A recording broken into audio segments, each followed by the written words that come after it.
കടുത്തുരുത്തി പഞ്ചായത്തിന്റെ പടിഞ്ഞാറൻ മേഖലയിൽ വെള്ളത്തിലായതോടെ പഞ്ചായത്തിന്റെ നേതൃത്വത്തിൽ അടിയന്തര യോഗം ചേർന്നു. പ്രദേശം പൂർണ്ണമായി വെള്ളത്തിലായതോടെ വാഹനഗതാഗതം ഉൾപ്പെടെ തടസ്സപ്പെട്ട് പ്രദേശവാസികൾ കടുത്ത ദുരിതത്തിലാണ്. ദുരിതബാധിത പ്രദേശങ്ങളിൽ പലതും പൂർണ്ണമായി ഒറ്റപ്പെട്ട നിലയിലാണുള്ളത്. പ്രദേശത്ത് നിലവിൽ 3 ദുരിതാശ്വാസ ക്യാമ്പുകൾ പ്രവർത്തനം ആരംഭിച്ചിട്ടുണ്ട്.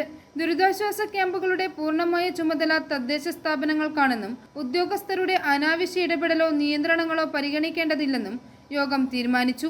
ക്യാമ്പിലെത്തുന്ന ഒരാളെ പോലും മടക്കി അയക്കാൻ പാടില്ലെന്നും പഞ്ചായത്ത് അധികൃതർ കർശന നിർദ്ദേശം നൽകി. പഞ്ചായത്ത് പ്രസിഡന്റ് റോയി ജോർജിന്റെ അധ്യക്ഷതയിലാണ് യോഗം ചേർന്നത്. അതിന്റെ ഫുൾ കൺട്രോൾ കടുത്തുരുത്തി ഗ്രാമപഞ്ചായത്തിന്, അതിന് ഇൻവെസ്റ്റ്മെന്റ് പൂർണ്ണമായിട്ടും കടുത്തുരുത്തി ഗ്രാമപഞ്ചായത്തിന്. ഗവൺമെന്റ് ഇതിന് കൃത്യമായ മാർഗനിർദ്ദേശം തന്നിട്ടുണ്ട്.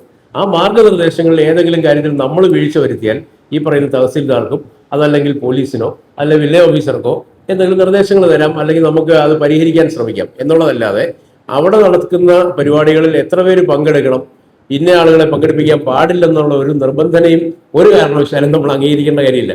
കാരണം 24 മണിക്കൂർ ഓപ്പൺ ചെയ്ത് വെച്ചിരിക്കുന്നതാണ് ഈ ദുരിതാശ്വാസ ക്യാമ്പുകൾ. അതൊരിക്കലും ഇവർ പറയുന്ന പോലെ 5 മണിയാകുമ്പോൾ വന്ന് ഇത്ര പേരേ ഉള്ളൂ, ഇനി ആരും കയറ്റരുതെന്ന് പറയുന്ന ആ സമീപനം നമുക്ക് പറ്റിയില്ല. നമ്മൾ പോയിക്കൊണ്ടിരുന്നതല്ലോ.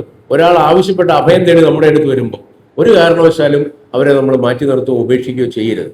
അത് നമ്മുടെ ചുമതലയാണ്, അല്ലേ? i4 news, Ettumanoor.